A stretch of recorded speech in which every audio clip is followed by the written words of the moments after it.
오늘 은혜 받으실 말씀은 마태복음 7장 9절에서 11절까지 말씀입니다. 마태복음 7장 9절에서 11절까지 말씀을 다 같이 봉독하시겠습니다. 너희 중에 누가 아들이 떡을 달라 하는데 돌을 주며 생선을 달라 하는데 뱀을 줄 사람이 있겠느냐? 너희가 악한 자라도 좋은 것으로 자식에게 줄 알거든 하물며 하늘에 계신 너희 아버지께서 구하는 자에게 좋은 것으로 주시지 않겠느냐. 아멘. 모든 영광 우리 하나님께 올려드립니다.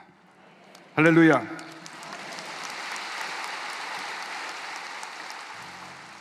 인사 나누겠습니다. 오늘은 참으로 좋은 날입니다. 우리 모두에게 좋은 일이 일어납니다. 기도하겠습니다. 사랑과 은혜와 자비가 무한하신 하나님 아버지, 주님께서 저희들을 사랑하여 주셔서 복된 주일을 허락하여 주시고 특별히 어버이 주일로 저희들이 함께 모여 예배드리게 됨을 감사드립니다. 모든 영광 우리 하나님께 올려드리오니 주님 홀로 영광 받으시고 주님께서 예배하신 놀라운 은혜와 축복으로 넘치게 채워 주시옵소서. 영상을 통해 함께 예배드리는 모든 처소에도 주님의 동일한 은혜가 임하게 하여 주옵소서. 예수님의 이름으로 기도 올리옵나이다. 아멘. 오늘은 마태복음 7장 9절로 11절 말씀을 가지고 내리사랑 이 같은 제목으로 함께 말씀의 은혜를 나누기 원합니다. 큰 소리로 제목을 따라해 주시기 바랍니다. 내리사랑. 내리사랑. 하나님께서 우리 인간에게 주신 가장 큰 축복의 선물이 부모님을 주신 것입니다. 부모님으로 인해서 오늘 우리가 존재할 수 있게 되었기 때문인 것입니다. 혹 자라면서 부모에게 아단을 맞고 그래서 마음에 상처가 아픔이 있을지 몰라도 부모님께서 오늘 내가 존재할 수 있게 해줬기 때문에 우리는 부모님께 감사해야 됩니다. 또한 부모를 우리에게 선물로 주신 하나님께 감사해야 되는 것입니다. 부모님의 사랑은 내리사랑입니다. 이 내리사랑은 하나님께서 주신 사랑입니다. 부모님의 사랑에 대해서 예수님께서 마태복음 7장 9절 이하에 이렇게 말씀하셨습니다. 너희 중에 누가 아들이 떡을 달라 하는데 돌을 주며 생선을 달라 하는데 뱀을 줄 사람이 있겠느냐? 너희가 악한 자라도 좋은 것으로 자식에게 줄 알거든. 어느 부모가 자식이 배고파서 떡을 달라고 하는데 돌을 줄 부모가 있으며 생선이 먹고 싶다는데 뱀을 줄 부모가 있겠느냐? 부모가 악할지라도 자식에겐 좋은 것을 주기 원한다는 말씀인 것입니다. 자녀에 대한 부모의 사랑은 무조건적인 사랑입니다. 내리사랑입니다. 언제나 자녀들에게 좋은 것을 주기 원하는 부모님의 그 사랑에 우리는 감사해야 됩니다. 이 같은 부모를 우리에게 주신 하나님께 감사하며 온 가족이 사랑으로 하나 되어야 하는 것입니다. 부모님 먼저 우리를 이렇게 사랑하셔서 오늘 여기까지 나를 있게 하셨으니 이제는 우리가 그 사랑을 갚아드려야 됩니다. 부모님을 잘 공경하고 섬겨야 되는 것입니다. 에베소 6장 1절로 3절입니다.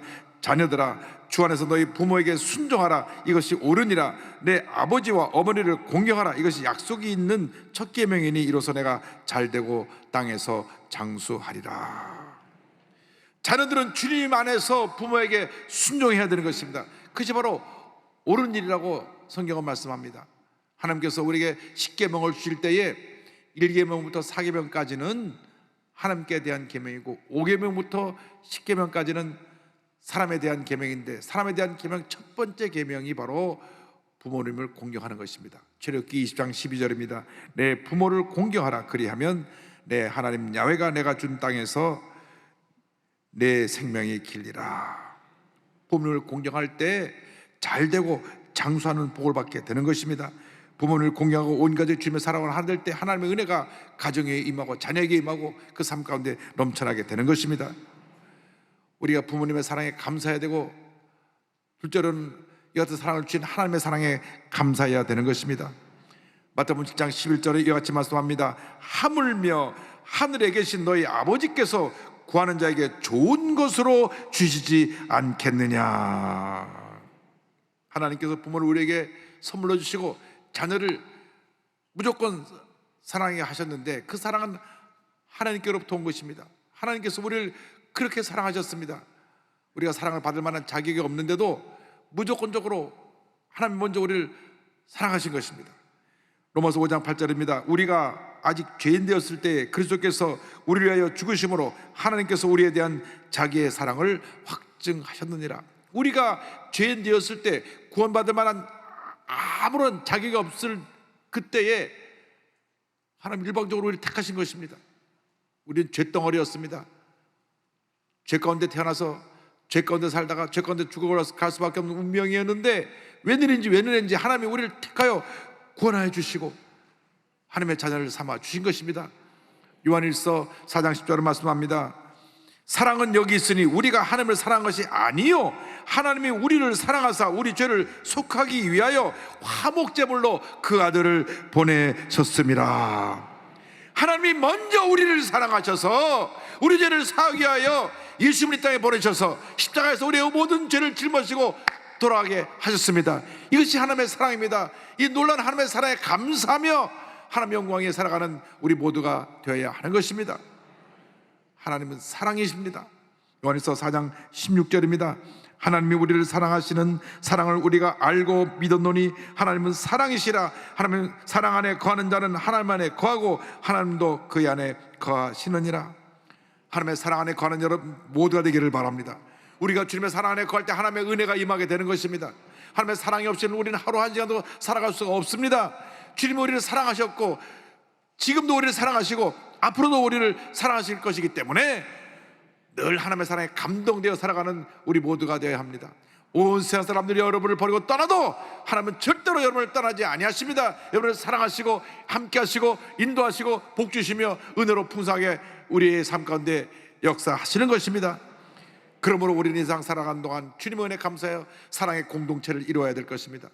하나님의 사랑으로 우리가 예수 믿고 하나님 자녀가 되었으니 이제 우리가 모두 주님 안에서 사랑하고 화목하며 사랑의 공동체를 이루어야 됩니다. 여러분의 가정이 사랑의 공동체가 되기를 바랍니다. 여러분 구역이 사랑의 공동체가 되기를 바랍니다. 여러분의 교회가 사랑의 공동체가 되기를 바랍니다. 예수님의 사랑 안에서 우리가 하나 되어서 서로 뜨겁게 사랑하며 힘을 모아 하나님께 영광 돌리고 우리 주위에 불쌍하고 가난하고 쇠되고 어렵고 문제는 사람들을 주의 사랑으로 돌보며 살아가는 주님의 자녀가 되어야 할 것입니다. 요한일서 4장 11절 12절입니다. 사랑하는 자들아 하나님이 이같이 우리를 사랑하셨은즉 우리도 서로 사랑하는 것이 마땅하도다. 어느 때나 하나님을 본 사람이 없으되 만일 우리가 서로 사랑하면 하나님이 우리 안에 거하시고 그의 사랑이 우리 안에 온전히 이루어지느니라. 우리가 주님 안에서 서로 사랑할 때 하나님의 은혜와 사랑이 넘쳐나게 된다고 성경은 말씀하고 있는 것입니다. 예수 믿는 사람들이 가장 많이 말하는 것이 사랑인데 가장 부족한 것이 사랑이라고 말합니다. 이제 우리는 그 같은 잘못된 모습을 회개하고 진정으로 우리 주위에 어렵고 힘든 사람을 돌보고 사랑하며 살아가는 주님의 귀한 자녀가 되어야 합니다. 절대로 믿는 사람들끼리 다투거나 싸우고 비방하고 물고 뜯으면 안 됩니다. 사도 바울이 엄히 경고하고 있습니다. 갈라디아서 5장 14절 15절입니다. 온 율법은 내 이웃 사랑하기를 내 자신같이 하라 하신 한 말씀에서 이루어졌나니 만일 서로 물고 먹으면 피차 멸망할까 조심하라. 에베소 4장 31절 32절입니다. 너희는 모든 악독과 노함과 분냄과 떠드는 것과 비방하는 것을 모든 악의와 함께 버리고 서로 친절하게 하며 불쌍히 여기며 서로 용서하기를 하나님이 그리스도 안에서 너희를 용서하신과 같이 하라. 예수님 안에서 사랑하고 용서하며 살아가는 여러분 되기를 주님의 이름으로 축원합니다. 세브란스 병원에 재활병원이 있는데 그곳에서 26년 동안 사랑으로 재활병원에는 환자들을 섬기며 사역을 했던 김봉남 전사님이 사랑하기 위해 살고 살기 위해 사랑하라고 하는 책을 2015년에 내셨습니다. 김봉남 전사님은 재활병원에 많은 환자를 섬기면서 하나님의 은혜와 사랑을 전하셨고 국내외 그때까지 3,700번이 넘는 전도 집회를 다니셨습니다. 근데 이 책에 전신마비로 11년을 누워 있었던 한 환자의 이야기가 나옵니다. 전신이 마비되었음에도 불구하고 이분은 얼굴에 환한 미소를 띠고 많은 사람들에게 기쁨을 나누어 주었습니다. 원래 이분은 택시기사입니다. 그런데 30대 초반에 대형 사고가 나서 온몸이 마비가 되었습니다. 움직일 수 있는 것은 목위밖에 없었습니다. 그래서 이렇게 살아서 무엇하나 아내와 아이들에게 더 이상 고통과 짐을 줄 수 없어서 나를 제발 죽게 해달라고 몸을 미쳤습니다. 이렇게 살아 무엇하냐고, 내가 당신과 아이들에게 짐이 될 것밖에 없으니까 날 죽게 좀 해달라고. 그때 아내가 붙잡고 울면서 이렇게 얘기했습니다. 제발 살아만 있어 주세요. 제가 당신의 팔과 다리가 되어 평생 밥도 먹여주고 옷도 입혀주고 다 해드릴게요. 전 당신을 사랑해요. 이런 부인들이 다 되기를 바랍니다. 아멘들 안 하시네. 저는 이 분의 그 고백에 감동을 받았습니다. 사실 남편이 돈도 못 벌고 온몸에 누워 있는데 와서 늘 온몸 닦아줘야 되고 밥 먹어야 되고 대소변 받아야 되고, 그게 진정한 사랑이 없으면 불가능한 것입니다. 11년 동안 그렇게 남편을 돌보고 아이들도 늘 와서 아빠 사랑해 사랑해, 아빠의 마음에 위로와 용기를 주었습니다. 그래서 결심했습니다. 움직일 수 있는 얼굴 근육으로 아이들과 아내에게 넉넉한 웃음이라도 보여줘야지. 이 환자분이 어느 날 김봉란 전사에게 말했습니다. 전도사님, 저는 11년 동안 불편했을 뿐이지 불행하지는 않았습니다. 저에게는 정말 사랑하는 아내와 아이들이 있기 때문입니다. 저는 정말 행복합니다. 이 말을 듣고 전사님이 눈물을 흘렸습니다. 그리고 책에 이와 같이 기록했습니다. 이 환자분이 11년 동안 그 처절한 절망과 고통을 참고 이겨낸 것은 아내와 아이들의 사랑 때문이구나. 5월이 가정의 달입니다. 부모는 자녀가 있음에 감사하고 자녀는 부모가 있음에 감사하는 달입니다. 5월 한 달 동안, 아니 이제 앞으로 남은 여생 동안 부모와 자식 간에 온전한 사랑이 회복되기를 바랍니다. 요즘 부모 자식 간에 대화를 하지 않는다고 합니다. 부부 간에 대화하지 않는 것은 말로 할 수 없고, 부모 자녀 간에도 대화 없이 지내는 가정이 4분의 3, 약 75%가 된다고 하는 그런 통계가 나온 것도 보았습니다. 아이들이 필요할 때 와서 용돈 주세요, 뭐 돈 주세요, 외에는 얘기를 안 한다는 것입니다. 속마음을 털어놓지 않습니다. 제가 충격적으로 최근에 글을 읽은 것은, 중고등학생들이 요즘 서로 좋아해서 아이를 낳고 당당하게 키웁니다. 정말 반에서 공부를 1등을 하고 잘하고 하는 착한 딸이었는데 어느 날 갑자기 와서 나 아이 가졌어, 아이 낳을 거야. 부모님에게 충격을 주었습니다. 얼마나 대화가 없었으면 아이가 집에서는 착하고 그저 공부 잘하고 무등생인 줄 알았는데 임신을 해가지고 학교 남자친구와 같이 해서 아이를 낳고, 그래서 지금 그것이 계속 뉴스에 나오는데 당당한 고딩 아빠 엄마 이래가지고 나와가지고,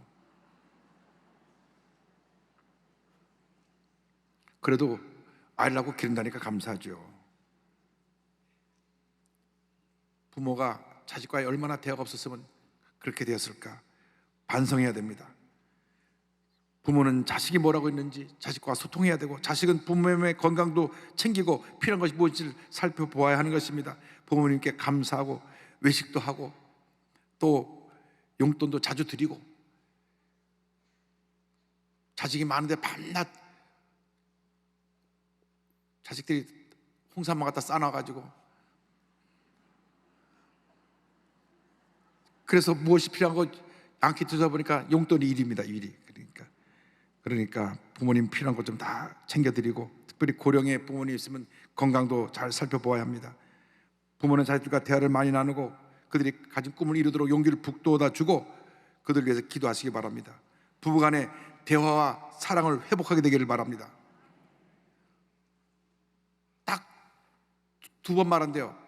밥 먹자, 자자. 그게 전부랍니다. 저쪽 경도 사람은 밥도, 자자, 그게 전부랍니다. 그러지 말고 정말 따뜻한 격려와 사랑의 언어를 잊지 말게 되기를 바랍니다. 여러분을 사랑하는 가족이기 때문에 오늘 우리가 여기 존재하고 있는 것입니다. 사랑의 공동체를 이루어야 될 것입니다. 나를 믿어주는 가족이기에 우리는 살아갈 힘을 얻습니다. 가족의 또 다른 이름이 사랑입니다. 사랑의 공동체를 이루게 되기를 바랍니다. 이번에 제가 미국 갔을 때 뉴저지에 있는 저희 부모님 산소에 가서 성묘하면서 기도하고 왔는데, 병상에서 어머니께서 마지막으로 하셨던 말씀이 기억납니다.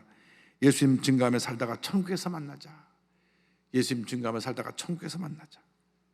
여러분, 그렇습니다. 우리가 이 세상 사는 동안 주님 영광에 살다가 기쁨으로 저 천국에 가서 우리 먼저 간 가족들, 이웃을 만나는 그런 은혜가 있게 되기를 바랍니다.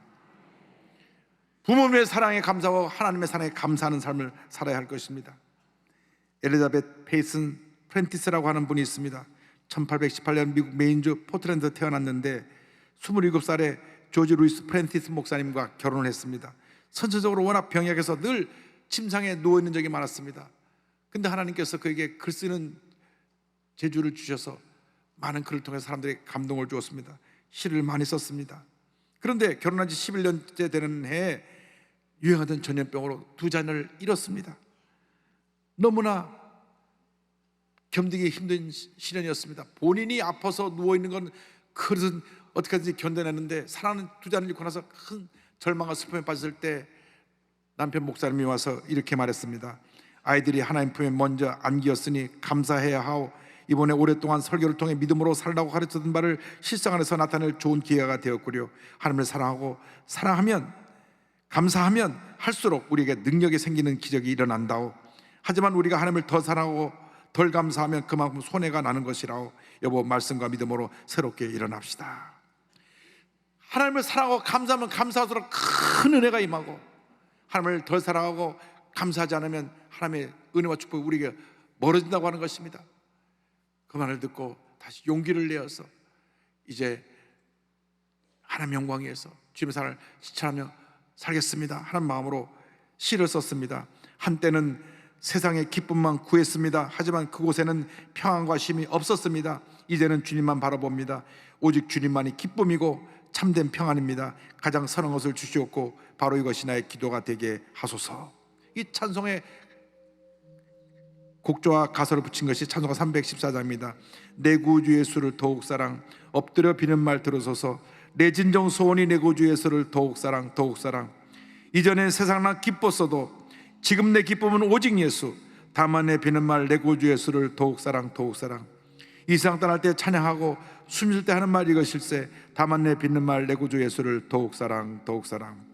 내 구주 예수를 더욱 사랑, 엎드려 비는 말 들으소서.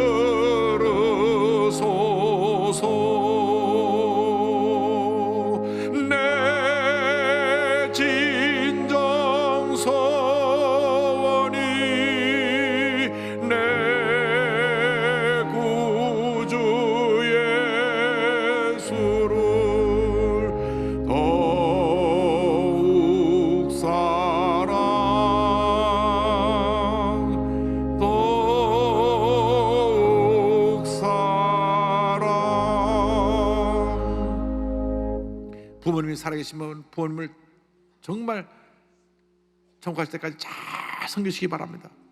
여러분의 자식이 있으면 자식들을 정말 주님의 사랑으로 뜨겁게 사랑하시기 바랍니다. 하나님을 더욱 뜨겁게 사랑하는 여러분 되기를 바랍니다. 주님의 몸된 교회를 더욱 뜨겁게 사랑하는 여러분 되기를 바랍니다.